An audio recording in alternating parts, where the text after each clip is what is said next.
반갑습니다. 안녕하세요. 안녕하세요. 저희 인터뷰 혹시 예전에 보셨어요? 좀 제가 이거밖에 없지만. 보긴 봤는데 네. 저한테 닥칠 일이라고 생각하니까 못 보겠더라고요. 그게 또 좋을 수 있을 것 같아요. 저희는 사실 좀 자연스럽게 이야기하면서 풀어가고 싶었거든요.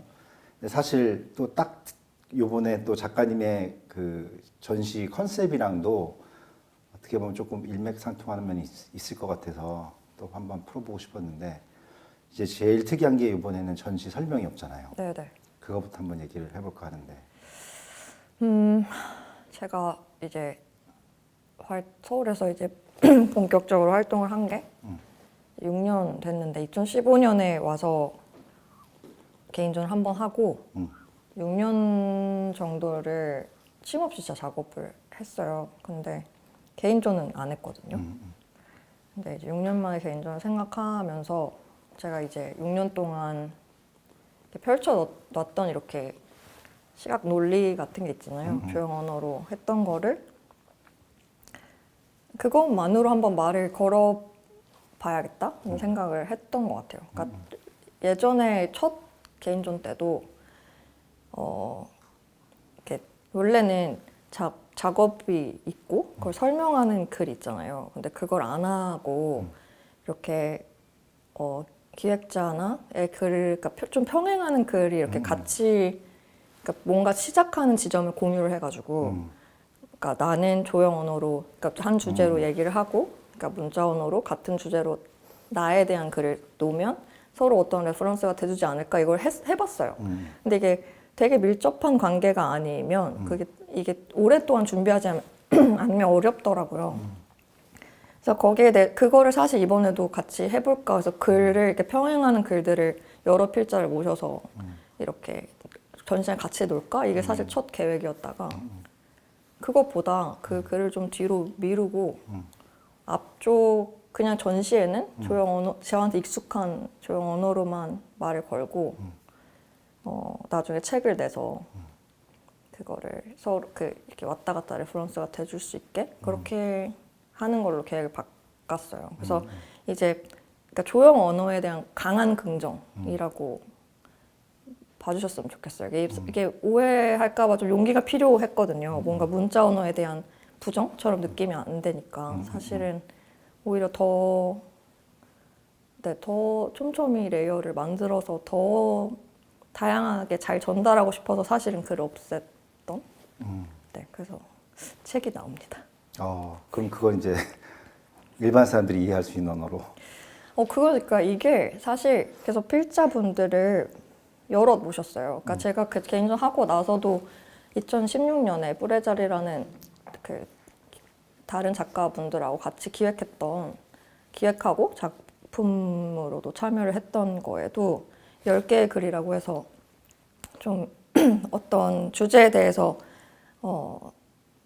각자의 입장을 다양한 분야의 분들이었는데 각자 입장을 이렇게 나의 이야기로 쓰는 그런 글을 만들어서 전시장에 같이 비치를 했었는데 그것처럼 이번에도 제가 지금 필자분들 다 섭외가 된 상황인데 제가 궁금한 부분들 그리고 제가 제 이야기를 그러니까 제가 전시장에 펼쳐놓은 이야기를 먼저 보시고 거기에 대해서 본인을 이렇게 어떤 방식으로 연동을 해서 이야기를 펼쳐줄 수 있을 것 같은 분들을 섭외를 했어요.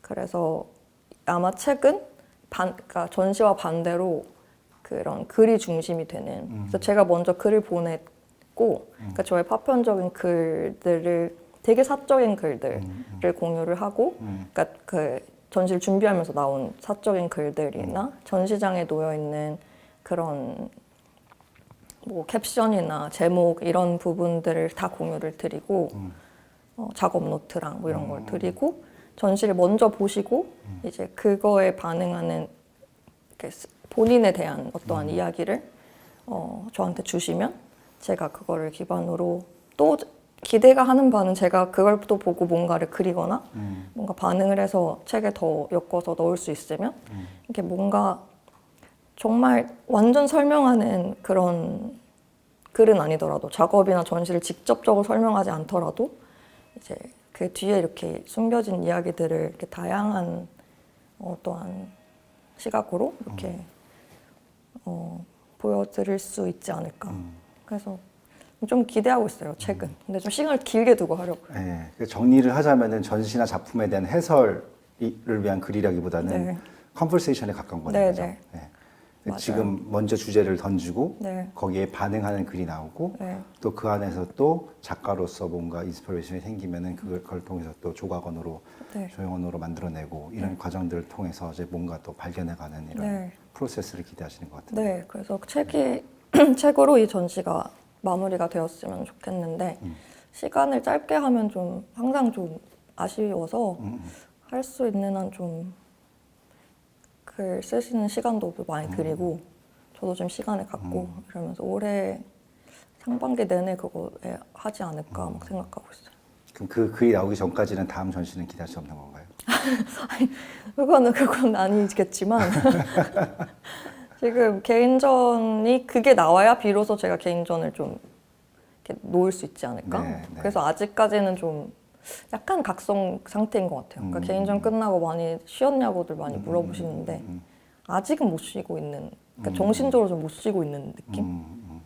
일단 질문을 던졌으니까 그죠? 네. 이제 들어오는 답변들에 대해서도 어떻게 반응해야 될지 그러니까 너무 반응할 수 감사하게도 다 정말 이메일 쓰고 되게 바로 거의 답을 많이 주셨어요. 그게 또 지금 한 분 빼고는 다 여성 필자인데 제가 제 조각이 분명히 제가 여성이어서 이렇게 나오는 그 조형 언어가 있다고 생각하거든요.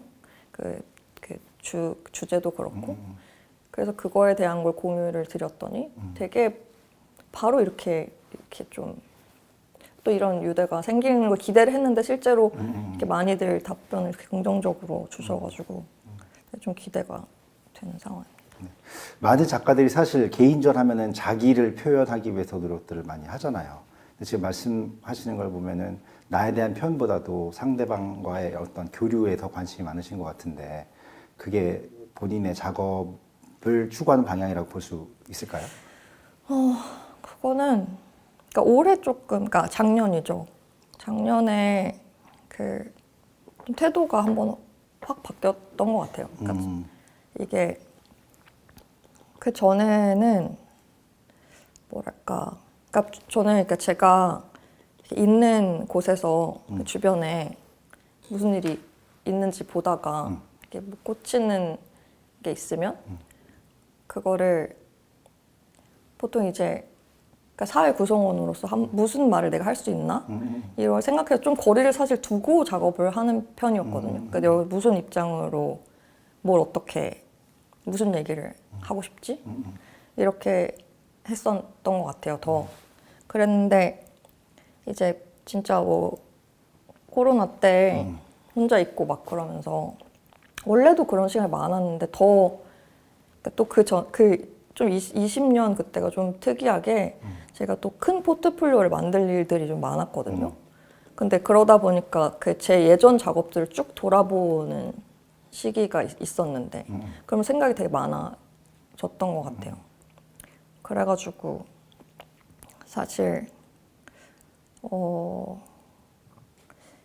이번에는 뭐랄까 고립된 시기를 보내는 한 사람으로 그러니까 그거를 이렇게 관찰해서 얘기를 하기보다 겪는 한 사람으로서의 어떠한 감각적인 변화나 그런 상태 자체로 작업을 했을 때 그냥 그거가 유효하지 않을까? 그래서 왜냐면 나도 그런 걸 많은 사람이 겪고 있으니까 나도 그걸 겪는 거를 그냥 그대로 했을 때 그것만으로도 이렇게 말을 해볼 수 있지 않을까? 이렇게 좀 생각해서 좀 많이 작업이랑 저랑 오히려 좀 가까워졌어요. 그래서 이렇게 굳이 이렇게 이것은 저의 자소상입니다라고 얘기하지 않아도 되게 자소상에 가까운 태도의 작업들이 지금 전시장에 몇 개 있어요. 그래서 뭔가 조형 언어로 말을 걸어보고 싶었던 것 같아요. 그걸 할 수 있을 거라고 생각했고. 요번 뭐 코로나 때문에 그런 것들에 대해서 조금 더 자각하셨다라고 말씀하시는데 사실은 저는 그 달을 보듯이 보기에서도 그게 많이 읽혀진다고 맞아요. 생각을 하거든요. 관계에 대한 이야기도 있고 사실 거의 뭐 목숨을 건다는 말이 맞는지는 모르겠지만 큰 위험을 맞아요. 남들의 손에 맡기고 한 네, 작업이잖아요. 맞아요. 그 작업에 대해서 좀 설명 좀 해주시겠어요? 그 작업이 제가 그러니까 뭐 하나를 고르라고 하면 제가 항상 1번으로 꼽는 프레젠테이션을 해도 항상 그것부터 보여주고 그 퍼포먼스 전후로 조각에 대한 태도 자체가 변해서 되게 좋아하는데요. 그러니까 관심 있는 주제를 이렇게 논리 구조를 세워서 시각화할 수 있다는 것을 그 영상 이후로 좀 확신을 갖게 됐던 것 같아요. 그게 이제 뭔가 워낙 제가 이제 그때 서울 떠나서 이렇게 막 레지던시를 전전하면서 지내고 그러니까 어떠한 모든 이제 유학생들이 고민하는 그 주제를 저도 이제 생각했던 거죠. 이렇게 뭐 그러니까 안정감이나 어떠한 그런 거. 그러니까 그래서 그런 것을 그러니까 어떠한 안정감 획득 같은 걸 하기 위해서 일어나는 희생해야 되는 것들 하면서 희생이라는 그 주제에 되게 꽂혔었는데 그 희생이라는 것을 시각적으로 구조화해서 보여줄 수 있을 것 같았어요. 그래서 그걸 어떻게 할 수 있을까? 그래서 뭐 가설이라고 해야 될까요? 그러니까 제가 얘기하고 싶었던 건 그러니까 선행된 어떤 희생이 따라오는 희생을 정당화할 수 있나? 이거에 대한 질문을 이렇게 시각화해서 보여주고 싶다? 이런 생각을 했어요. 그래서 제가 그때 이제 유학생이라서 머리가 미용실 못 가서 되게 단순하게 머리가 엄청 길었는데 그걸로 이제 저를 이렇게 속박하는 머리를 묶는 구조를 천장에 했는데 그 공간 자체도 원래 라디오 센터였다고 했었던 것 같은데 거기가 마나 콘템포러리라고 원래 뉴저지에서 그 아티스트였던 집단으로 시작을 해서 그 시카고로 이제 오면서 이제 그 공간을 다 원래는 창고가 있는 공간이었는데 다 밀고 새로운 걸 만들기 직전이었어요. 그래서 없어질 공간에서 그걸 또 하고 싶었고 그래서 그 층고가 높은 그 공간에 가서 그 구조를 만들어서 저를 이제 머리를 이제 매달아서 머리를 묶고 이제 사다리가 이렇게 있고 여기서 퍼포머 분들이 제가 이제 20을 세고 속으로 세고 그때부터 자르기 시작해라. 그래서 제가 이제 이렇게 철봉 매달리기를 하면서 그걸 버티는. 그래서 만약에 제가 잘리는 과정에서 이거 손을 놓치면 두피가 날아갈 수도 있는 그런 상황을 먼저 만들어 놓고 그래서 그걸 견뎌서 버티면 밑에 이제 거북이 그 가슴뼈까지 남아있는 등 껍질, 그러니까 거북이는 없는 그 껍질을 조준해서 부수면서 떨어지면 이제 그 임팩트를 이렇게 흡수를 하니까 제가 무릎이 안 다치고 근데 얘를 미스하면 또 제가 다칠 수 있는 그러니까 그러니까 밑에를 부수면서 저의 안정감을 또 획득하는 계속 그런 구조를 만든 거예요. 진짜 엄청 정말 지금도 그 영상을 보면은 막 손에서 땀이 나고 저 어떻게 했나 막 싶고 그런데 탁 깨고 나서 이제 걸어가고 이제 나중에 그래서 이 위에 게 이렇게 아래 게 같지 않다 이런 어떤 기호가 나오면서 영상이 끝나는데 저한테는 그래서 그런 어떠한 시각 논리 구조를 만드는 거에 제가 굉장히 흥미가 있고 네, 그 이후로 조각이 많이 좀 변해요. 그래서 좋아합니다. 저도 상당히 임프레스 됐던 작업인데요. 저는 말씀하신 부분들에 대해서도 공감은 하지만 사실은 즉흥성이 진짜 전 대단했다고 생각을 하거든요. 근데 또 어떤 면에서 생각해 보면 본인이 다칠 수 있는 것들을 감안하고까지 그렇게 작업을 할 수밖에 없는 또 사연이 있지 않을까라는 생각도 좀 해봤어요. 그때 진짜 이상하게 꼭 지금이어야 된다고 그런 때가 사실 작업하면서 많지 않은 것 같은데 그때는 되게 그랬어요. 지금 내가 쓸 수 있는 없어질 저 공간에 왜냐면 제가 거기서 창고를 쓰고 있었고 그 공간에서 내가 여길 떠나기 전에 지금 아니면 할 수 없다. 이런 생각이 되게 강하게 들었고 그리고 그 전달이 이 정도 희생에 대한 걸 하려면 그리고 제가 되게 위험한 일이니까 다른 퍼포머한테 시킬 수 없는 일이잖아요. 네. 그래서 내가 해야 하고 이걸 했을 때 전달하고자 하는 게 될 거라는 진짜 되게 그게 더 어리고 그래서 그런지 모르겠는데 진짜 되게 강한 확신이 있어서 거기에 나오는 그 퍼포먼들이 다 제 막 룸메이트들 막예요. 그래서 부엌에 이렇게 모아놓고 제가 막 설명을 했더니 애들이 막 너무 걱정이 되니까 막 이거를 그러면은 혹시 거북이가 안 깨질 수 있으니까 오븐에 살짝 구울까? 막 이런 얘기도 하고 정말 모두가 되게 긴장해서 많이 그렇게 뭐 제가 만약에 이걸 놓치면 사다리 뺀 친구가 뒤에 숨어 있다가 달려와서 그 친구가 키가 커서 제 밑에 선다 뭐 이런 것도 계획해 놓고 이렇게 영상을 다 하고 이제 딱 깼을 때 거기 있던 모든 사람들이 막 박수를 쳤어요. 그랬을 것 같아요. 네, 박수를 쳐 그게 그 영상 안에 있는데 근데 그때 그러고 나서 촬영을 사진을 찍었는데 저만 되게 기쁘게 웃고 있고 모두가 다 되게 지쳐 있는. 네. 그래서 되게 설득하는 게 사실 쉽지 않았는데 네. 제가 하고 싶은 걸 얘기하니까 이렇게 친구들이 이렇게 뭔가 설득이 됐잖아요. 근데 그거 자체가 그래서 더 용기 내서 할 수 있었던 것 같아요. 야, 말이 되나 보다 이렇게. 근데 그땐 정말 약간 되게 진심이었어요. 정말 할 수 있을 것 같았고 동생한테 전화했는데 한국에 있는 동생한테 막 얘기했더니 웃으면서 누나 그러면 이제 한국에 대머리로 오는 거야.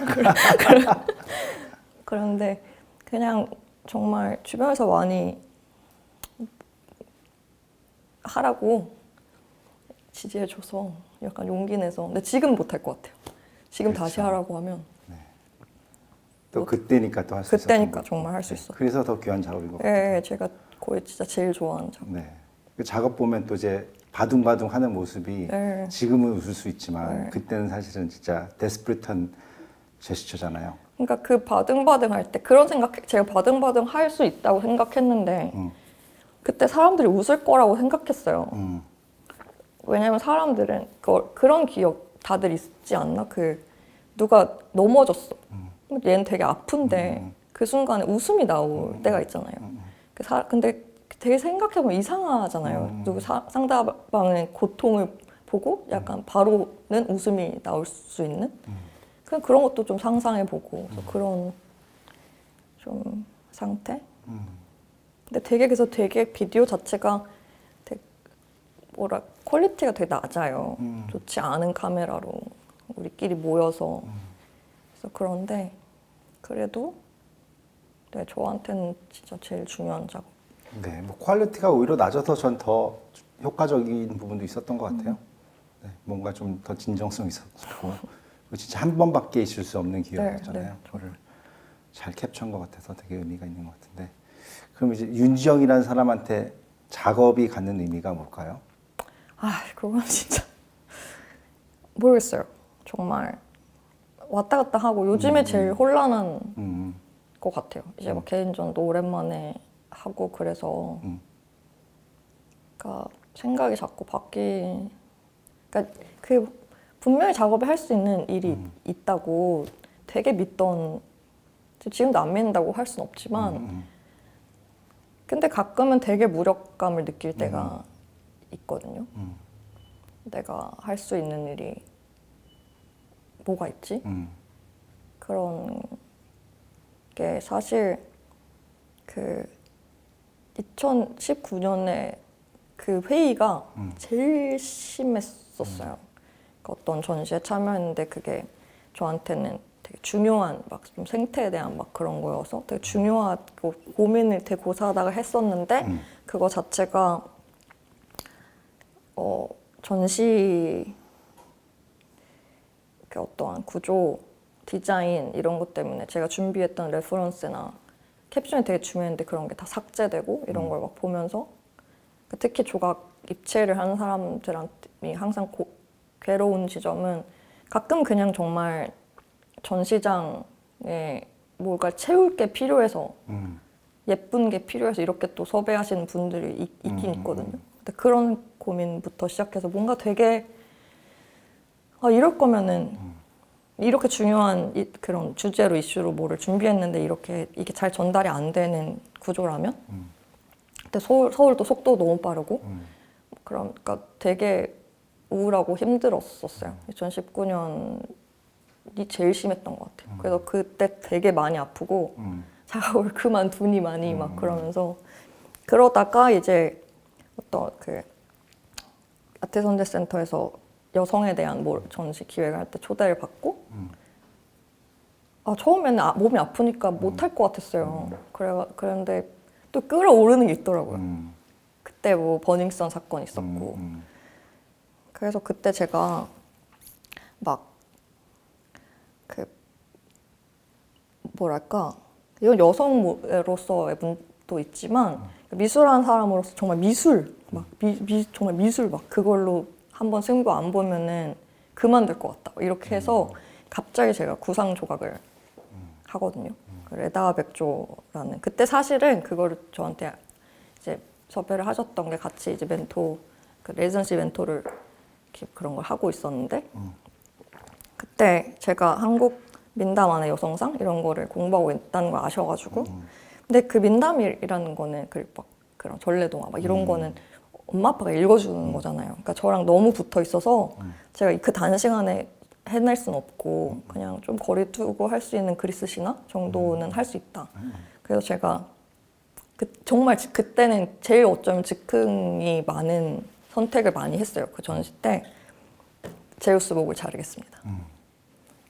이렇게 하면서 왜냐하면 레다 백조 그를 선택한 게 가장 많이 알려진 명화 중에 하나고 왜냐면 스프림에서도 티셔츠도 만들고 뭐 그래서 어찌 됐든 제우스가 계속 몸을 바꿔가지고 겁탈을 일삼고 막 이런 겁탈 신화라고도 하잖아요.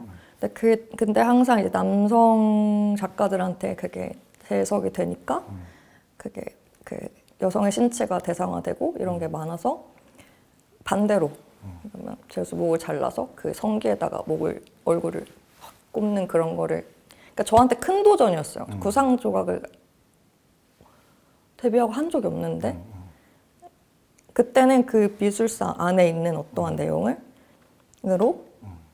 한 번은 승부를 보지 않으면 제가 막 정말 안 될 것 같더라고요. 그러니까 미술이 어떤 의미이냐라고 했을 때 뭐라도. 근데 솔직히 되게 그것도 회의적이에요. 아무리 그렇게 해봤자 미술관에 오는 사람들 막 정해져 있고 되게 잘 만들어진 드라마 하나 이길 수 없고 막 이런 생각이 들 때가 있어요.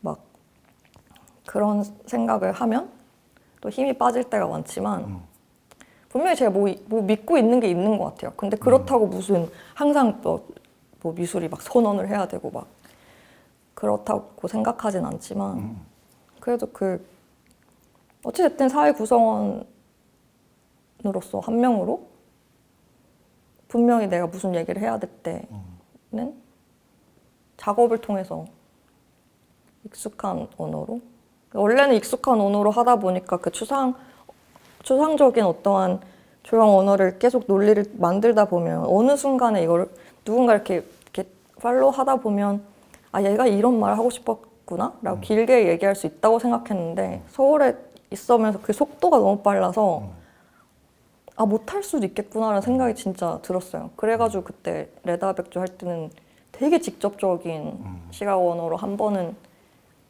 얘기해봐서 저를 위해서 한 것도 있었던 것 같아요. 그때 그 분들을 위해서 오히려 되게 미술적인 게 오히려 더 지금은 필요하지 않나. 항상 왔다 갔다 해요. 지금도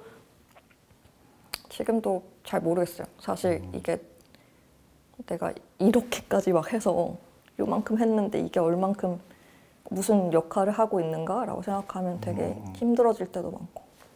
네. 뭐 지금 또 사실 어떻게 보면 미드커리어 작가이기 때문에 본인의 역할에 대한 고민도 많을 것 같고. 이제 미드커리어인가요? 아닌가요? 어린 작가로 할까요, 우리? 젊은 작가로. 젊은 작가로 할까요? 뭐 아무래도 뭐 학교 다닐 때랑은 에리티드가 다를 수밖에 없잖아요, 그죠? 네, 그렇죠. 아무래도 책임 많이 느껴요. 근데 그게 사실 이번 전시에 타이틀에 되게 큰 영향을 줬어요. 그 여기가 많이 궁금해하시는데 왜 노랑이죠? 왜 옐로우죠? 근데 그게 사실 그 고민에서 왔던 거거든요. 그 책임. 그게 제가 막 이제 서울에 와가지고 첫 전시도 지원금을 통해서 했고, 그러니까 이렇게 뭔가 지원금, 아니 그 레지던시, 그러니까 뭔가 세금, 막 이런 걸 이런 식으로 생각하다 보니까 이렇게 저를 좀 배제하는 게 된 것 같아요. 자연스럽게. 그러니까 이렇게 노랑이라는 게, 그러니까 이렇게 포트폴리오 제가 볼 일이 많았잖아요. 그때 깨달았던 게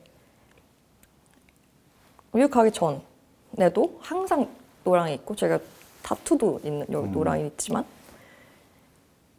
그리고 미국에서도 그랬고, 그러니까 노랑이라는 게 제가 유일하게 약간 애정의 대상이라고 치면 안 바뀌었던 어떠한 애정의 대상인데, 그 저한테 굉장히 안정감을 주는. 어릴 땐 정말 좋아하는 노란색을 코팅지로 지갑에 넣어서 다니면서 이렇게 기분이 안 좋거나 힘들 때 꺼내서 볼 정도로 저한테 중요한데, 서울에 와서 한 번도 안 썼더라고요. 정말 단 한 번을 쓰지 않았다. 근데 그게 좀 안 됐다는 생각이 들었는데, 스스로한테 좀. 근데 그게 그냥 한 사람으로도 그런데, 제가 이제 그걸 좀 한국 여성으로 좀 생각하게 되더라고요. 그러니까 뭔가 어렸을 때 뭐 이러면 안 돼, 저러면 안 돼, 이런 걸 그렇게 어릴 때는 그거를 혼란하고, 어느 시기에는 막 되게 반발하고 투쟁하고 그렇게 살았지만, 그 과정에서 진짜 자기가 뭔지 되게 잃어가는 그런 과정. 어쩌면 한국에서 계속 자란 여자들이면 이해하는 부분이 있을 거라고 생각이 들어요. 그러니까 뭔가를 증명하려고, 이렇게 안 하려고, 이런 안 해도 될 에너지 같은 걸 쓰면서 자기가 정말 어떤 걸 원하고 내가 뭔지 이런 걸 잃어버리는 거에 익숙한. 근데 저희가 그걸 저온화상으로 되게 많이 표현을 하거든요. 그러니까 저온화상은 이미 이렇게 뭐가 증상이 나오면 안에까지 다 삶아져 버려서 어쩔 수 없는 상태.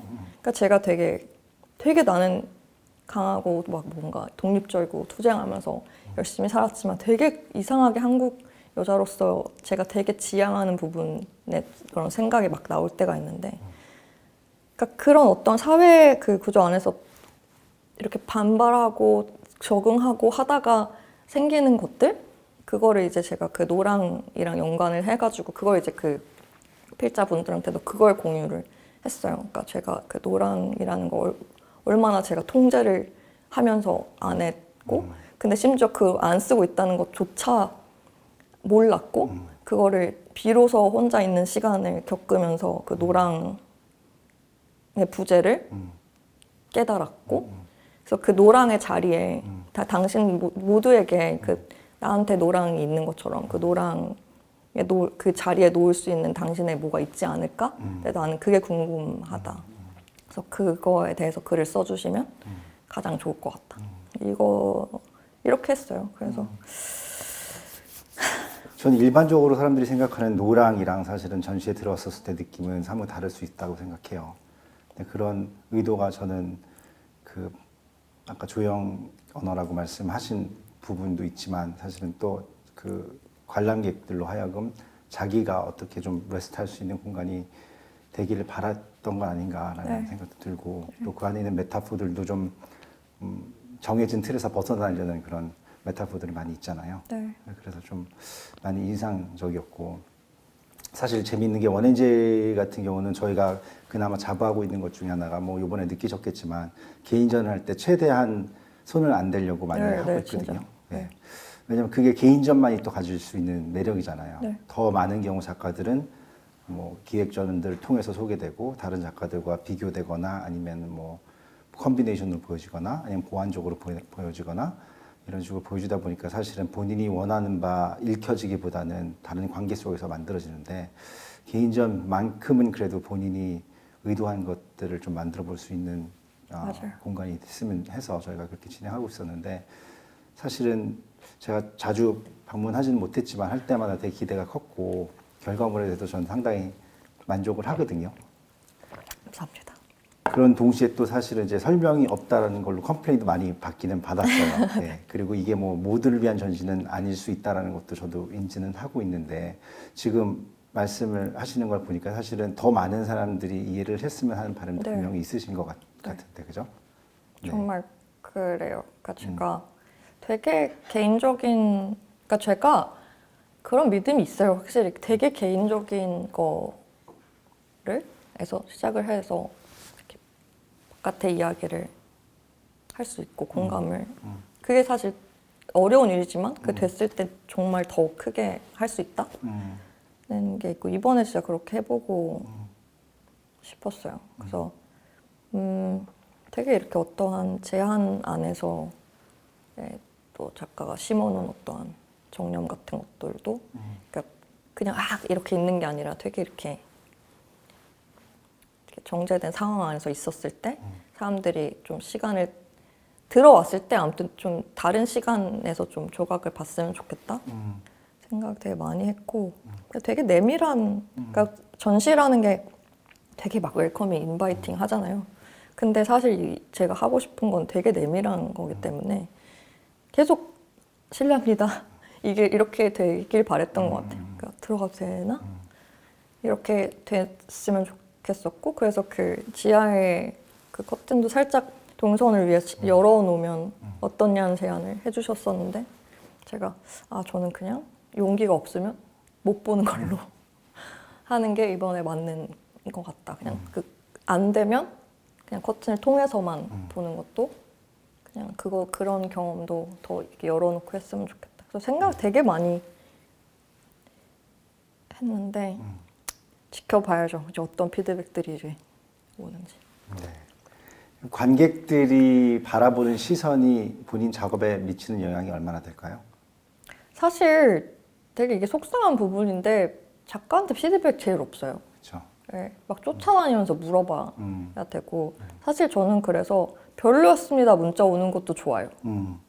뭔가 진짜 이번 최근에 어떤 이제 선생님이 뭐 요런 부분은 아쉬웠습니다 문자 오셨는데 저 너무 좋더라고요. 그 어쨌든 애정이 있어서 그것도 해주시는 거잖아요. 그래서 그럼 얘기도 할 수 있고 이건 이런 이유로 제가 사실 이렇게 했었다 이렇게 얘기도 할 수 있고 근데 사실은 보통은 아무런 피드백이 거의 그렇죠. 없다는 거. 이게 많이 아쉬우신 거죠? 좀 아쉬워요. 네. 많은 작가분들이 거의 한 5년 이상 이제 활동을 하시면은 비슷한 코멘트를 하시더라고요. 학교에 있었을 때는 뭐 교수와 친구들의 잔소리가 그렇게 싫었는데 맞아요. 어느 순간부터는 좋은 소리 말고는 그것도 그냥 앞에서 하는 소리 말고는 진정 어린 걱정도 없으니까 힘들다고 하시던데 네. 참 큰 숙제예요 우리에게도 그죠? 정말 네. 큰 숙제고 네. 그래서 그런 제가 믿는 사람들을 많이 만드는 거 그러니까 제가 눈을 믿는 사람 어떠한 생각을 믿는 사람을 많이 만드는 게 더 중요한 것 같아요. 그러니까 저를 믿어주시는 것도 되게 당연히 중요하지만 그래야 제가 가서 믿고 물어봤을 때 저도 듣고 수용을 하고 이게 그러니까 제가 찾아 나서지 않으면 어려운 일인 것 같더라고요.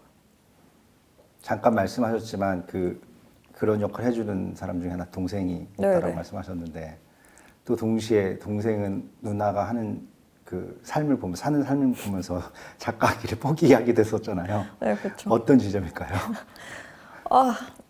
그러니까 아무래도 완전 후배고 네. 그러니까 제가 작업하는 걸 가까이서 보고 그러니까 너무 이렇게 그러니까 저한테 그게 장점이자 단점이기도 해요. 그러니까 그러니까 뭘 해도 작업하고 자꾸 연관해서 생각하게 되는 거. 근데 그렇게 하다 보니까 이렇게 윤지영은 그런 고민 저도 심하게 했을 때도 있었어요. 그러니까 작업하지 않는 윤지영은 없나? 그러니까 작업하지 않는 윤지영이라는 이렇게 떼서 생각할 수가 없나? 근데 동생이 이제 그런 거 보면서 나는 누나처럼 살 수 없다. 살 수 없기 때문에 안 하겠다 하고 배우의 길을 걸어가는 근데 더 어려운 길 걷고 있는데 사실 그게 뭘까 많이 지금 그 평생 과제일 것 같아요. 작업하면 할수록 되게 어렵고 되게 어렵거든요. 할 때마다 어렵고 근데 이거를 나랑 분리해서 어떻게 근데 하지만 내 삶을 어떻게 잘 건강하게 잘 지킬 수 있을까? 이런 생각은 특히나 서울에서 이 미친 속도에서 날 어떻게 잘 지켜낼 수 있을까? 이런 생각은 하는 것 같아요. 아마 그런 지점에서 동생이 이제 너무 이렇게 그것만 한다고 생각해서 그랬던 것 같아요. 동생분 외국 경험이 없으신가요? 네, 동생은 계속 서울에만 있었어요. 그 아까 노랑으로 잠깐 다시 돌아가서 그 한국의 스피드가 노랑을 망각하게 하는데 영향을 미쳤을까요? 스피드보다도 스피드 수도 크게 보면 그럴 수 있죠. 지원금이라는 것이 그러니까 제가 사실 지원금을 많이 쓰진 않았지만 뭐 레지던시만 해도 1년 단위로 이렇게 움직이고 하다 보니까 계속 뭔가를 그 1년 단위 근데 1년도 딱 1년이 아니라 막 9개월에서 10개월 이 단위로 살잖아요. 그러다 보니까 뭐 작업을 하더라도 뭐 그 안에서 다 해야 되는데 제가 원하는 스탠다드가 이만큼인데 실제로 저한테 물리적으로 주어지는 시간 요만큼이면 어쩔 수 없이 저를 막 시간을 다른 삶의 시간을 빼서 그걸 해야지만 제가 원하는 걸 할 수 있는 거잖아요. 그러니까 그렇게 살다 보니까 그냥 거기에 맞춰져서 그리고 내가 좋아하는 것만으로 내가 좋아한다는 이유만으로 노랑을 쓴다는 것 자체가 설득이 안 되고 그러니까 어떤 책임이 이상하게 더 과해져서 그러니까 자연스럽게 배제를 하게 됐던 거죠. 노랑 왜 써야 되는? 사실 색이 들어간다는 거는 중요한 일이니까 거길 나의 취향이 많이 개입이 되면 안 된다고 생각을 하면서 그러니까 막 되게 했던 것 같아요. 근데 그걸 사실 눈치도 잘 못 챘던 것 같아요. 그게 되게 힘들었었던 것 같아요. 그 힘든지도 몰랐던 게 포인트인 것 같아요. 그거에 대해서 계속 나를 삭제하고 있었던 것 자체를. 근데 그걸 알았을 때 굉장히 좀 큰 우울감이 오더라고요. 그래서 전시 제목이 자연스럽게 작년에 시리즈 자체가 옐로우 블루스로 해야겠다라고 해서 거기에 대한 이야기를 되게 내밀한 이야기로 시작해서 해보자 이렇게 돼요. 참 쉽지 않은 문제인 것 같아요. 요즘 모든 게 대가가 있고 뭐 레지던시다 할지라도 사실은 혜택 아닌 혜택인데 거기에 대해서 신경을 안 쓴다는 게 뭐 인간으로서 사실은 쉽지 않은 일이고 그죠? 그런 것들이 또 작업에 계속 영향을 미친다는 게 흥미로운 것 같아요. 전 또 갤러리스트로서 살다 보니까 아무래도 작가들의 개인 삶과 그 사람들이 어떻게 엮여지는지에 대해서 자꾸 관찰하다 보니까 어떤 레지던시로 가는지가 꽤 큰 영향을 미치는구나 라는 생각을 많이 했고 뭐 레지던시 얘기 나왔으니까 또 우리 빼놓을 수 없는 이야기가 있죠. 맥도웰 레지던시에 대한 이야기를 저 되게 재밌게 들었던 것 같은데 일단 어떻게 어플라이를 하게 됐고 어떻게 익셉트 됐고 가신 과정부터 쭉 이렇게 얘기를 해주시고 저는 모든 레지던시는 진짜 정말 현실적인 이유. 작업실이 필요하니까. 작업을 해야 되니까.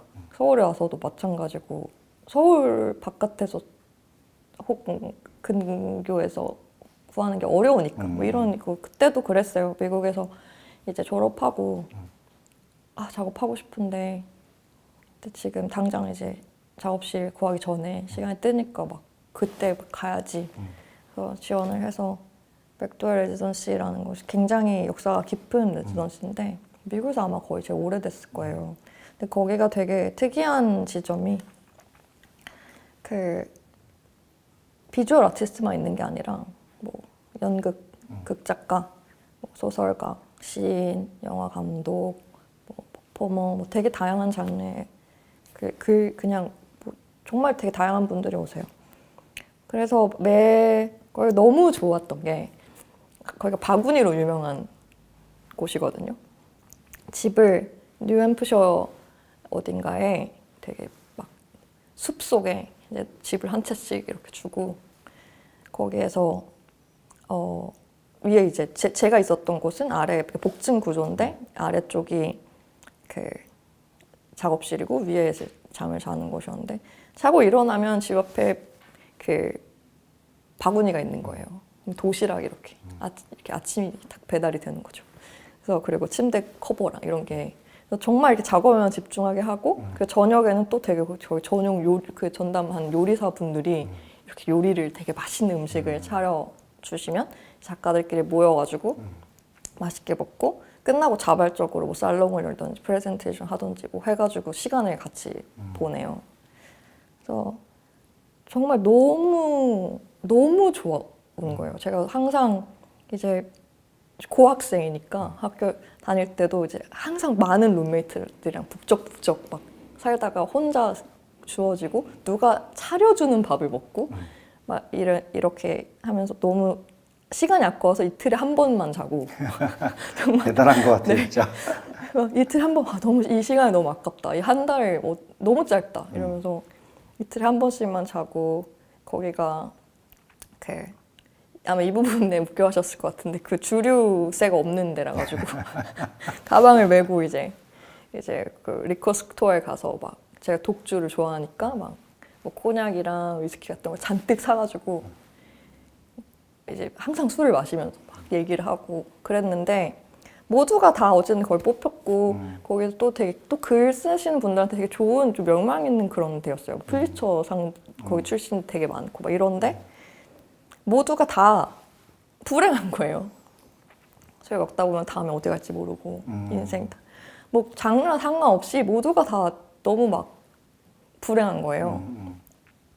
아, 왜 이럴까? 막 이렇게 얘기를 하는데 제가 술을 마셨으니까 술김에 아, 우리가 그 욕구 단계를 못 지켜서 그러는 거 아니야. 막 이렇게 얘기를 했는데 다음날 생각해 보니까 제가 너무 싫은 거죠. 저는 그 마슬로우 우리 배우는 욕구 단계설 자체가 굉장히 큰 문제라고 되게 오랫동안 생각했단 말이에요. 왜냐하면 그 단계가 그건 그러니까 정말 단계적으로 이루어진다. 그 욕구가 좀 기본 욕구를 충족하면 그 다음 비로소 뭘 원하고 맨 위에가 뭐 자아 실현이고 그 사람 죽기 전에 자아 초월을 했는데 내 주변 사람들은 1단계도 겨우 충족하고 바로 자아 실현 원하는 것 같은데 이거는 이 단계로 간다는 거 거짓말이고 그렇지 않은 삶을 사람들이 많기 때문에 난 정말 별로다 이렇게 생각하고 있었는데 그거를 제가 술김에 그 얘기했다는 거에 작업해야겠다 이렇게 했어요. 여기 있는 동안에. 그래가지고 어떻게 다른 내가 생각하는 이 단계가 아니라 이렇게 구조가 다른 구조로 조각으로 만들어서 보여줄 수 있을 것 같다고 생각해요. 그때 그 달을 보듯이 보게 할 수 바로 다음이어서 그래서 이렇게 공기를 이렇게 그 인플레이터블한 그 구 조각을 라텍스로 조각을 만들어서 5개 하나, 둘, 셋, 넷, 다 5개로 만들고 그거를 다 호스로 다 연결을 하고 펌프를 모든 구마다 다 달았어요. 그러니까 공기를 다 이렇게 공유하는 구조를 만들고 그때 제가 이제 가서 이렇게 세웠던 게 어쨌든 인간이 발라서 만든 거니까 분명 약한 곳이 하나 있을 테고 계속 압이 들어왔을 때 결국은 약한 곳이 터져 나가는 거지 사실 뭐 어떠한 단계적으로 있는 게 아니다라는 걸 보여주려고 계속 그거를 오픈 스튜디오 때 뭐 계속 이렇게 해서 결국 그 한쪽이 터져서 터지고 끝나는 조각이 됐거든요. 그래서 그때 이제 그 달을 보듯이 보기도 그랬고 어떠한 안정감 획득을 위한 거. 근데 그 생각에 대한 걸 그 맥도날 가서 그 다양한 이제 예술가들을 만나면서 그걸 하고 원엔지에서 사실 전시한 했어요. 그거랑 그 시리즈 조각을 2000 언제였지? 20년에 했던 것 같은데 그걸 만들고 나서 되게 논리 구조로 만들었잖아요. 근데 그거 하고 나니까 갑자기 꼭 비주얼 아티스트 아니더라도 어떠한 이런 예술 종사자들의 삶을 저 하나로 만들 수 있을 것 같다는 이상한 막 확신과 어떤 욕망에 사로잡혀가지고 되게 확 만든 조각이 있어요. 가끔 제가 그런 게 나오는 것 같아요. 이렇게 되게 컨트롤하고 이렇게 로직을 세우고 이러다가 갑자기 이렇게 막 파토스가 막 폭발하는 게 있는데 그래서 그 조각을 설명을 못 해요. 그 조각 설명을 하려면 지금 이 맥도에서 만든 작업부터 설명을 해야 비로소 그런 마음으로 했습니다. 그렇게 한 게 있는데 그 시기가 되게 그 달을 보듯이 보기부터 그 동료 예술가들에게 그 시리즈가 저한테 되게 중요한 시기였던 것 같아요. 그러니까 약간 윤지영이 사실 이런 태도로 작업을 하고 싶어. 그래서 지금도 되게 힘 빠지면 그때 작업을 좀 찾아보게 되는 것 같아요. 이런 마음으로 했었지. 그럼. 지금이라는 키워드가 생각이 나는데 아까도 뭐 지금에 대한 이야기도 하셨고 지금 아까 말씀하신 것들도 술 취했었을 때 생각났던 것들을 바로 실현하려고 했었던 모습들이 전 되게 윤지영 작가 다음 모습이라고 생각을 하거든요. 제가 마지막으로 그 스튜디오 방문 갔었을 때도 그 전날 잠을 못 잤다며 정말 동네 아줌마 같이 이게 혐오 발언 아니십니까? 아 그런 건가요? 네. 뭐 쓰레빠 네. 끌면서 그죠? 그렇습니다. 자다 나온 사람처럼 이렇게 나오는 모습도 전 되게 인상 깊었고 그 순간순간 자기가 느끼는 대로 갈 수 있다라는 게 사실은 일반 사람들이 못하는 그런 그 삶을 살고 있다라는 게 저는 되게 멋있는 것 같아요. 근데 그게 순간순간 결정 내릴 시기가 있지만 사실 쉽지 않은 것 같아요. 그러니까 성격상 확실히 제가 컨트롤 프리이 있기 때문에 그리고 제가 진짜 되게 이렇게 뭔가 다른 작업 볼 때도 이렇게 확 오는 건 어떠한 일정한 작가가 만들어 놓은 제안 안에서의 어떠한 그런 파토스를 마주할 때 좋거든요. 막 카오스 말고 그래서 그런 상태를 만드는 것에 굉장히 관심이 많아서 네. 그래서 마음은 들끓어도 좀 거리를 두고 하려고 해요. 근데 어찌됐든 그 성향이 있긴 하니까 이렇게 누르고 있다가 한번 나오는 조각들이 있고 네. 그래서 그런 걸 또 설명할 순 없지만 되게 또 좋아하게 되고 그렇더라고요. 뭐 사실은 다루시는 주제들이 큰 틀에서는 가벼운 주제들이 아니잖아요. 아까 희생도 얘기했고 관계에 대한 이야기도 있었었고 대화에 대한 이야기도 있었었고 근데 또 제가 봤을 때 작가님의 매력이 그 큰 이야기들을 작게 쪼개서 무겁지 않게끔 만들면서도 또 그 만들어진 결과물이 얼핏 봤을 때는 가볍게 비춰줄 수도 있지만 또 무시 못하는 어떤 무게가 있다라는 게 저한테는 되게 큰 매력이거든요. 작업을 봤을 때. 그 쪼개는데 시간 제일 많이 보내는 그렇죠. 것 같아요. 네. 어떻게 이거를 하고 싶은 말 이만큼이면 어떤 시간으로 어떻게 조그맣게 해서 뭐부터 얘기할까? 이거를 시간을 제일 오래 보내는 것 같아요.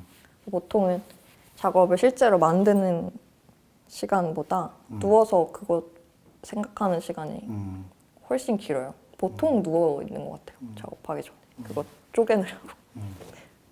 그러면서 저는 윤지영이라는 사람이 작가로서 살아가기 참 인류로서도 다행이다라는 생각이 들어요. 좀 크게 얘기하면은. 왜냐면 사실 그 제도권 안에서 살 때는 아까 뭐 마슬로우 피라미드 얘기했었지만 많은 사람들이 그냥 다른 사람들이 만들어준 체계 안에서 하나씩 올라가고 그걸 벗어나기를 두려워하고 또 벗어날 수 있다라는 것도 모르고 살고 있잖아요. 근데 그러다 보니까 그냥 다른 사람들이 만들어놓은 틀 안에서의 한 톱니바퀴 정도로 전락하는 경우가 좀 있어서 그런 것들이 좀 전 아쉬울 때가 많은데 저는 이런 전시들을 보면서 그런 분들이 거기서 좀 깨어날 수 있었으면 좋겠어요. 지금 뭐 만드시는 이런 큰 개념들 안에서 한 사람이 무엇을 어떻게 작게 쪼개서 어떻게 하나씩 치고 나가는지가 시각적으로 보이는 게 저한테는 되게 도움이 많이 되거든요. 네.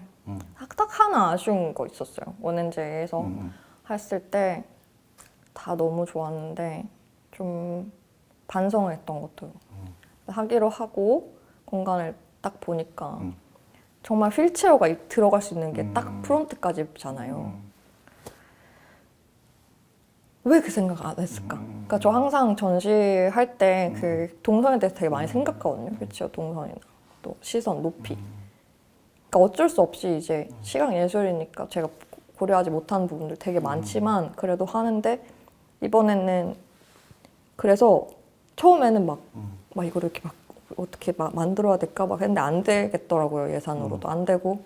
그래서 이번에는 정말 더 마음 먹고 어차피 안 되니까 정말 그 비장애인들 관객들이 경험할 수 있는 최대치로 하자. 그러니까 왜냐하면 미술관에서 전시할 때는 또 뭐 그런 인재책 문제도 있고 뭐 그렇다 보니까 제가 원하는 어떠한 경험을 주는 것이 어려운데 이번에는 그러면 이렇게 된 길에 최대치로 해보자. 근데 사실은 조금 그 마음이 반성하는 게 있었어요. 그리고 네, 그러니까 항상 서울의 그 갤러리들이 거의 대부분 또 그렇잖아요. 근데 거기에 익숙해져가지고 저도 그러다가 개인전인데 되게 더 많은 어떠한 걸 고려했었으면 좋았을 텐데 뭐 이런 거 고민. 그래서 한번 대표님하고 그거 얘기해보고 싶었어요. 그 어떠한 그 베리어 프리에 대한 생각을 갤러리들은 어떻게 생각하나 막 이런 것도 궁금했고. 그러게요. 저도 부끄럽대요. 그 설계에도 제가 직접적으로 관여를 했는데 거기까지는 생각을 좀 못했던 것 같고. 너무 재밌는 구조지만 네. 사실 원현제가 되게 다양하게 공간에 나눠져 있는 게 진짜 재밌거든요. 그러니까 작가 입장에서는. 그리고 자연광에 드는 부분, 아예 없는 부분 다 재밌는데 그 베리어 프리 그것만 어떠한 게 있었으면 정말 베스트였다 생각을 해요. 요즘 많이 하게 되는 것 같아요. 그거에 대해서. 네, 고민을 안 할 수 없죠. 저 건물도 이제 거의 10년 정도 됐으니까 그때까지만 해도 사실 거기에 대한 맞아요. 어웨어네스가 많이 낮았을 때였던 것 같고. 다음에 어디 지으실 때는? 글쎄요, 뭐 지금이랑은 또 다르겠죠. 그리고 저는 그게 또 건축의 또 매력이라고 생각을 하고 결국은 이 순수 미술계에 있다라는 거에 가장 큰 장점이 이게 사회가 만들어 놓은 한계를 넘어서 생각할 수 있다라는 건데 또 거기 종사하는 사람으로서 내가 만든 결과물들이 그런 것들을 반영하지 못한다는 건 사실은 부끄러운 거니까 다음에는 더 멋진 프로젝트로 잘 만들어 봐야겠죠. 네. 저희가 그 공간이 그렇게 나눠지게 된 것도 사실은 그 자리에 그 무너져가는 집이 있었어요. 혹시 옛날에 그 원현제 1.0이라고 해야 될까요? 제일 처음에 오픈했었을 때 공간을 안 와보셨죠? 네, 못 가봤어요. 거기는 그냥 가정집이고 제가 추측컨대 아마 불법으로 하나씩 증축을 했었던 것 같고 저 원현제가 그걸 쓰게 됐었을 때는 이미 뭐 사람이 살 수 있는 집은 아니었어요.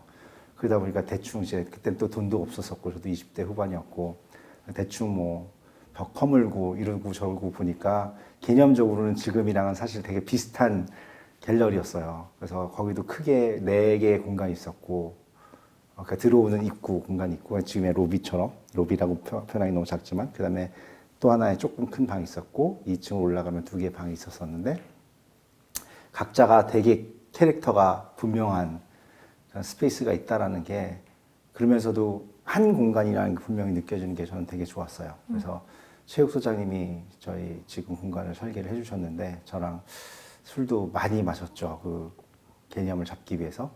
그러면서 제가 아주 분명하게 그 주문했었던 부분들이 각 공간들이 자기만의 개성이 있었으면 좋겠고 하나도 서로 그러니까 그 완전 다르다는 느낌도 있으면서도 또 하나라는 느낌들을 가졌으면 좋겠다라는 걸 했는데 저는 시각적으로 되게 잘 풀어주신 것 같아요. 다만 그 당시엔 저희가 이제 장애인에 대한 생각들을 많이 못했던 것들도 있고 그 시각 얼마 전에 제가 또 우연치 않게 처음 들었었던 얘기예요. 전 사실 좀 쇼크였는데 이것도 부끄럽죠. 시각 장애인들을 위한 미술 전시들을 또 서서히 오픈하더라고요. 네, 네.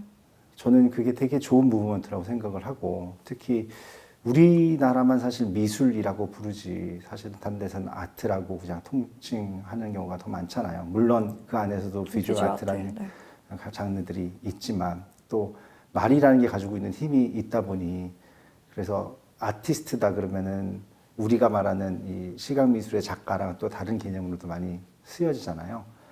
그리고 또 지금 또 퍼포먼스부터 조각을 위주로 작업을 하시다 보니까 앞으로 그 영역도 더 넓어질 수 있을 것 같고 또 소리에도 관여가 될 수도 있을 거라는 기대도 전 조금 해보고 싶은데 이렇게 그 영역이 확장되는 것들에 대해서는 어떻게 생각하시나요? 되게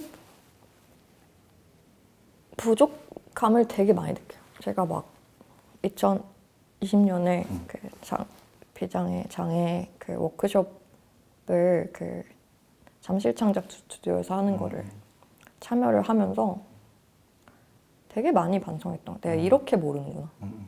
그래도 다른 그러니까 뭔가 미술인이니까 다른 어떠한 분들보다 그래도 소수나 뭐 이런 관심이 더 두고 있다고 생각했는데 내가 이렇게 모르는구나를 되게 많이 생각을 했었고 근데 아직도 솔직히 저는 공부하는 중이에요. 잘 계속 반성하면서 공부하고 아직은 뭐 이렇다고 의견을 내는 것도 좀 건방진 상태인 것 같고 근데 분명히 생각하고 싶다. 그러니까 저는 제가 하는 건 진짜 고작 조각 놓을 때 휠체어 동선 생각해서 어느 정도 거리를 벌려서 놔야지 커튼을 어떻게 쳐야지 뭐 이 정도였지 사실은 되게 많은 고려를 하지 않았구나. 근데 그것도 또 그 비장애인으로서의 어떤 욕망 있잖아요. 그러니까 작업을 할 때 좌대를 이만큼 그 비장애인들의 눈에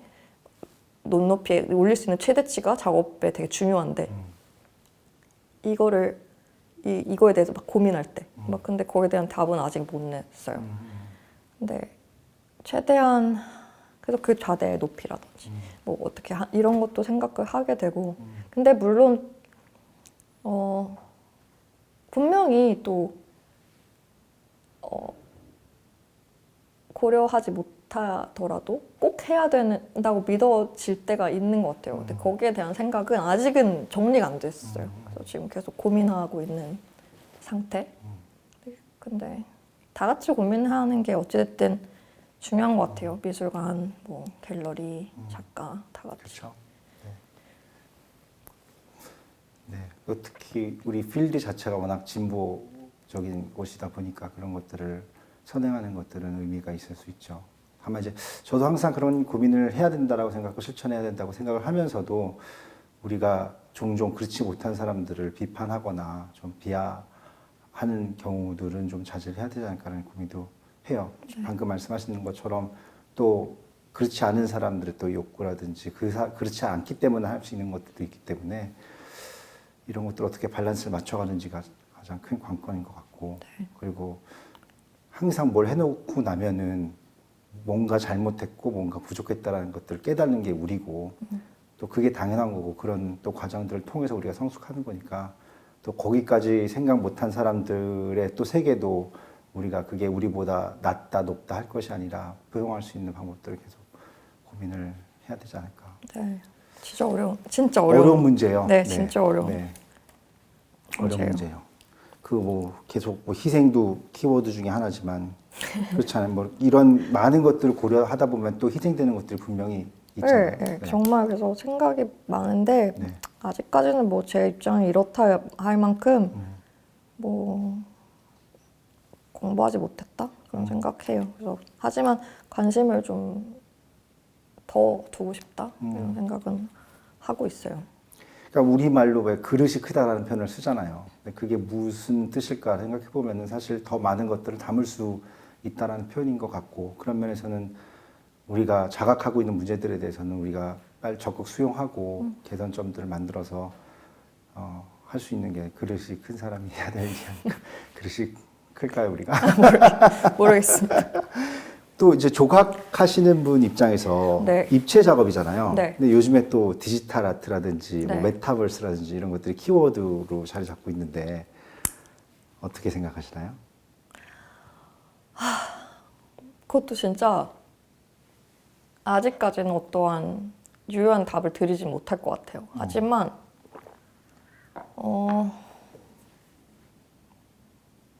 근데 그런 여러 가지 이유에서 작년에 제가 또 조각만 하는 게 아닌데 유독 작년 조각으로만 하겠다고 결정을 한 이유도 그런 문제도 있고 환경적인 문제도 있고 그러나 이런 게 해서 정말 이 시기가 지나면 조각이 어떻게 될지 나도 되게 진지하게 고민을 다시 해봐야 될 수도 있겠고 그래서 정말로 지금 할 수 있는 최대로 하고 싶었던 오히려 조금 책임감을 내려놓고 할 수 있는 조각의 언어로 최대를 하고 싶다고 생각을 했었는데 모르겠어요. 그러니까 정말로 그 실제 경험하는 거, 무언가를 인펄슨으로 보는 거, 경험하는 거. 그게 특히 조각은 당연히 중요하다고 생각하죠. 지금 전시만 보셔도 그 경험에 대한 걸 굉장히 많이 넣었잖아요. 근데 진짜 너무 어려운 것 같아요. 그 사람들이 저한테 왜 자꾸 조각을 하냐고 하면 저는 조각을 처음에 하게 된 이유가 되게 분명히 있었어요. 사실은 그러니까 그때 말씀드렸던 것 같은데 그 조각의 3면을 다 이렇게 보니까 다 본다고 자꾸 생각하시는데 저한테는 항상 못 보는 면이 있다는 게 너무 좋았거든요. 근데 그거를 작가가 처음부터 결정한다는 거. 그게 바닥에 놓으면 바닥 못 보고 매달면 그러니까 관객의 신체가 움직이지 않으면 못 보는 곳이 항상 있다는 거. 그 내부는 진짜 못 본다는 거. 그래서 그 몰드메이킹이라는 걸 하게 된 이렇게 몸 쓰는 거 싫어하는 사람이 자꾸 이런 걸 하게 되는 것도 분명히 제가 거기에서 어떠한 그 매체가 가지고 있는 힘을 믿는 것 같아요. 그래서 되게 혼란해요. 그러니까 조각에 흐르는 그 시간 자체가 되게 다르다고 생각하고, 그러니까 또 순수 미술 어떠한 그 매체 중에서도 더 모르겠죠. 제 생각일 수도 있지만 그 시대 상황을 반영할 수 있는 매체라고 생각하거든요. 그래서 네, 제가 맨날 약간 시같이 봐달라 이렇게 얘기하는데 나도 평소에는 시를 못 읽는 사람이지만 막 시라는 게 정말 이렇게 되게 시대 상황을 많이 반영하는지만 굉장히 추상 언어로 작가의 그게 들어가서 그 읽는 사람의 시간하고 그 작가의 시간 그리고 실제 그 시간이 다 다르니까 자꾸 이렇게 안 맞아 들어가서 아예 하나도 안 느껴질 때도 있지만 어느 순간 그게 이상하게 맞물렸을 때 막 더 크게 올 수 있는 것 같아요. 저도 그런 시들이 몇 개 있는데 막 그런 쓰면 좋겠다. 그러니까 제가 되게 이상적으로 좋아해, 되게 이상적으로 얘기할 때, 그러니까 그랬으면 좋겠다는 것을 그래서 작년에는 그렇게 막 뭐 인터뷰할 때도 그 얘기 했어요. 그냥 그렇게 봐주셨으면 좋겠고 이번엔 진짜 좀 그런 태도로 했다. 그래서 처음에 막 모르겠어도 괜찮다고. 근데 제가 진짜 촘촘하게 제 시간을 감각적으로 그 시간을 생각하면서 한번 놔봤으니까 그거를 좀 그 시간을 좀 들여서 이렇게 보셨으면 좋겠다. 그래서 지금 그 조각이 어떻게 될 것인가 그러게요. 그거 네. 잘 모르겠어요. 저도 어떻게 해야 될지 모르겠고 당분간은 안 할 생각이에요. 근데 너무 많이는 안 할 생각이에요. 좀 생각할 조각을? 시간이 필요해서 고민하고 있어요. 네. 또 어쨌든 사실은 조각이 가지고 있는 강력한 힘 중에 하나가 그 물리적인 존재감이잖아요.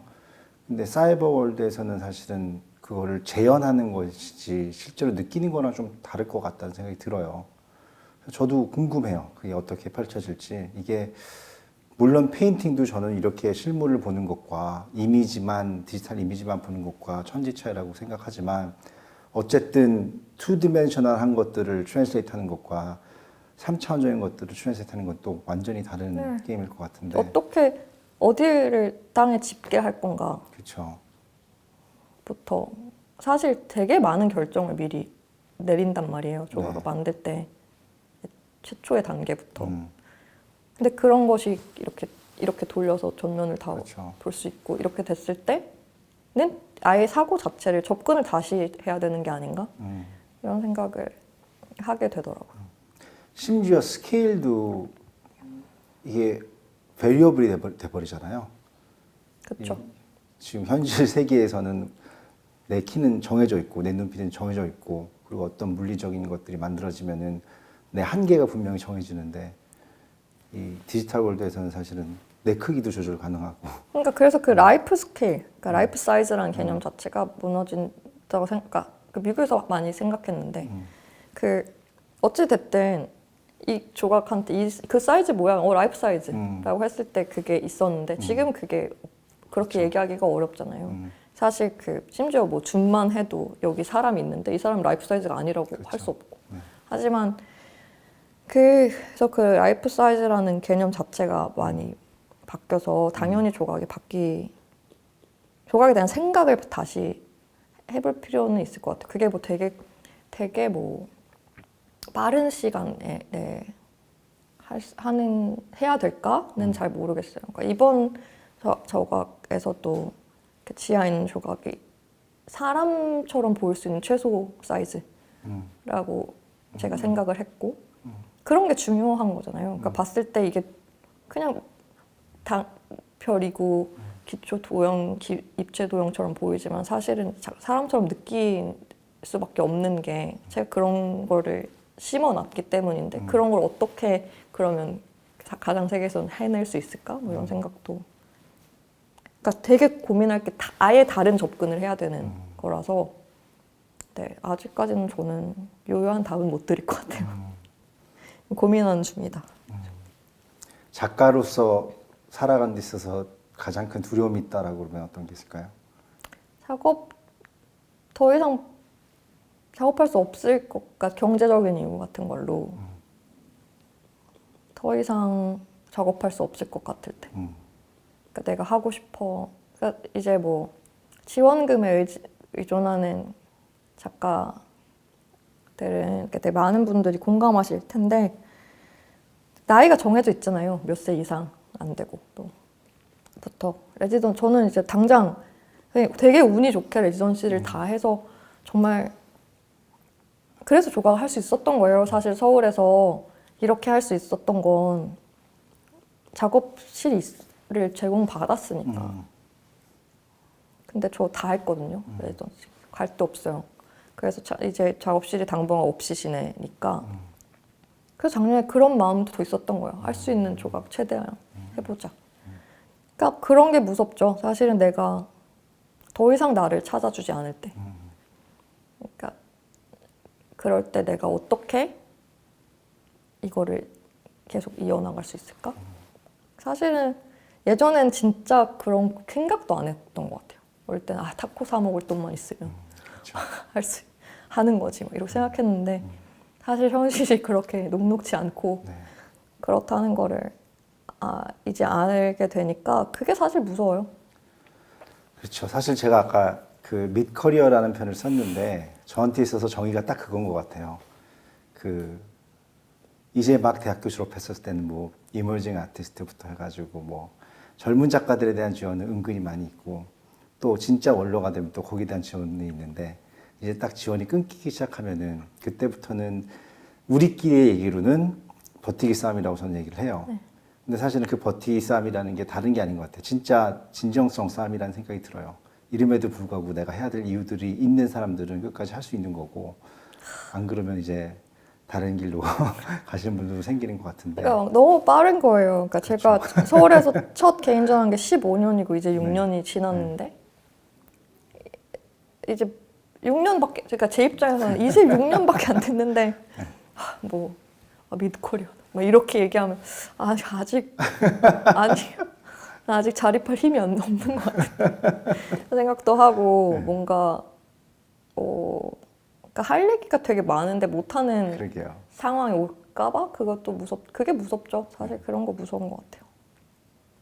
근데 겁을 내서 바뀌는 게 없어가지고 생각을 안 하려고 하는데 네. 하지만 저랑 비슷한 시기에 이제 활동을 시작하신 분들 얘기해 보면 거의 대부분 똑같은 문제로 우울감을 그렇죠. 겪고 계신 것 같아요. 네. 근데 그 버티기라는 말이 너무 좀 무섭죠. 가죠. 네. 사실은 버틴다는 네. 게 쉬운 왜 동기가 있어야 되잖아요. 정말. 그러니까요. 그렇습니다. 갤러리도 사실은 비슷한 그 트랙에 있거든요. 원인지도 마찬가지지만 원인지 우리 해외 아트페어도 어플라이 하면서 특정 아트페어에는 저희가 이제 그 메인 섹션에 들어가기에는 좀 부담스러운데 그렇다고 해서 그거보다 조금 밑에 섹션으로 들어가기에는 자기네들 규정상 우리는 너무 올드 갤러리가 되어버린 거예요. 그래서 저희도 이제 사실은 갤러리의 커리어로서도 밑 커리어라 보는 게 맞는 것 같고 그러면 이런 밸런스들을 어떻게 잡느냐의 문제인데 거기에는 분명히 희생이 따르더라고요. 네. 그러다 보면 나한테 진짜 중요한 게 무엇인지에 대한 판단을 안 할 수밖에 없는 상황들이 만들어지고 오히려 그게 또 갤러리 오너로서 내 철학을 단단하게 해주는 것도 분명히 있는 것 같아요. 그리고 작업들도 보면 작가들도 그런 것들을 잘 이겨나가는 작가들의 성숙도는 또 이렇게 표현 못할 정도로 단단해지는 것들을 제가 느끼기 때문에 크게 도움이 되는 말씀을 제가 드릴 수 없다는 게 좀 죄송스럽지만 저는 그래도 옆에서 응원하면서 방법을 같이 모색해 보도록 하겠습니다. 네, 감사합니다. 그래서 저는 사실은 콜렉터 분들이랑도 계속 교류를 해야 되는 사람이고 또 작가들이랑도 교류를 하고 앞으로는 더 또 미술계 다른 인사들이랑도 교류를 하고 싶어 하는데 그 가장 큰 이유가 사실은 커뮤니티 형성인 것 같아요. 그래서 좋은 작가들이 재정적으로 많이 힘들어질 때도 서포트 그룹이 있었을 때 그 작업을 계속 영위해 나갈 수 있는 의지도 될 수 있고 힘도 될 수 있는 게 결국은 사람이 아닐까라는 생각이 들고 그 커뮤니티들이 같이 더 타이트하면 타이트할수록 사실 재정적으로도 도움이 안 될 수 없을 것 같아요. 장기적으로도 그렇고 결국은 표현이 조금 그렇지만 미술 작가로서 살아남는 것도 결국은 팬덤이잖아요. 뭐 우리가 흔히 생각하는 아이돌의 팬덤이랑 좀 차이가 있겠지만 어쨌든 지속적으로 작업을 한 작가의 그 비전이라든지 에리튜드라든지 삶에 뭐 공감하고 함께 참여하고 싶은 사람들에 의해서 작품도 뭐 구매도 되고 후원도 올 수 있는 거기 때문에 그런 커뮤니티를 어떻게 만들어 나갈까가 가장 큰 고민이 아닌가 싶습니다. 시간이 많이 지났는데 혹시 더 하고 싶은 말씀 있으실까요? 아니요, 재밌었어요. 다행이네요. 네. 근데 사실 저는 기대랑은 많이 달랐어요. 그래요? 네, 아니 뭐 너무 좋았어요. 너무 좋았는데 네. 뭐 아예 그 기대 못했던 건 아닌데 네. 전 또 그 윤지영 작가 특유의 또 위트들을 제가 많이 더 끄집어내지 않을까라는 생각을 했었었는데 오히려 더 진지했고 깊은 얘기들이 나온 것 같아서 제 나름대로는 성공적인 대화가 아니었나 싶고요. 다음에 또 이런 기회들 만들어서 네. 재미있는 이야기 나눌 수 있으면 좋겠습니다. 네, 감사합니다. 감사합니다. 고생하셨습니다. 수고하셨습니다.